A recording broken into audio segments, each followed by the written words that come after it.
চরমনায় যায়। কে বলেছে এটা আল্লাহর ওলি, ওটা আল্লাহর দুশমন? সবচাইতে বড় প্রতারক এই বাংলাদেশে এই পীর।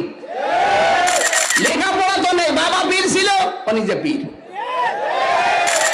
কি তরিকা আবিষ্কার করেছে, চোখ বন্ধ করে জিকির করে। ওরে শয়তান, চোখ বন্ধ করার কোন নিয়ম নেই ইসলামের।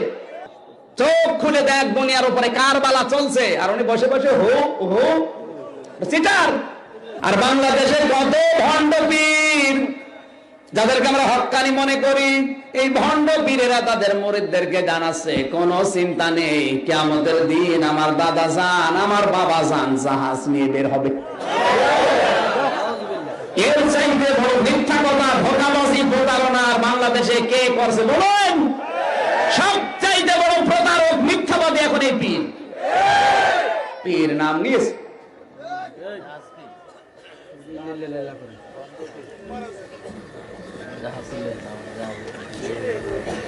ভালো করে শোনেন, তাদের কোনো চাকরি নেই, ব্যবসা নেই, বাণিজ্য নেই, কর্মজীবন নেই। পীরের নাম নিয়ে শুধু বসে বসে খায় আর পেট আর জহব্বা বড়া করে। এগুলো পীর না, এগুলো শয়তানের ভাইরা ভাই। ধোঁকাবাজি করেছে জাতির সাথে। তো চাকরি নেই, বাকরি নেই, ব্যবসা নেই, বাণিজ্য নেই, কর্মজীবন নেই, তুই খাস কি? নবীজি বলেছেন আল কাসিবু হাবিবুল্লাহ, যারা কাজ করে খায় এরা আল্লাহর বন্ধু। আর আমরা আল্লাহর বন্ধু খোঁজার জন্য আট রশি যায়, চরমনায় যায়। আল্লাহর ওলি তো এই যে লোকটা যে কাজ করে খাবে, আর কোনো কাজ নেই, কাম নেই, শুধু হাদিয়া তোফা নেয় আর খায়। অধিকাংশ পীরের দেখবেন দুইটা জিনিস বড়, একটা পেট আর জহব্বা। এত বড় বড় পেট হয় মহিলার মধ্যে পায়, কি গো? সন্তান হয় আমাদের আর পেট হয় ওর।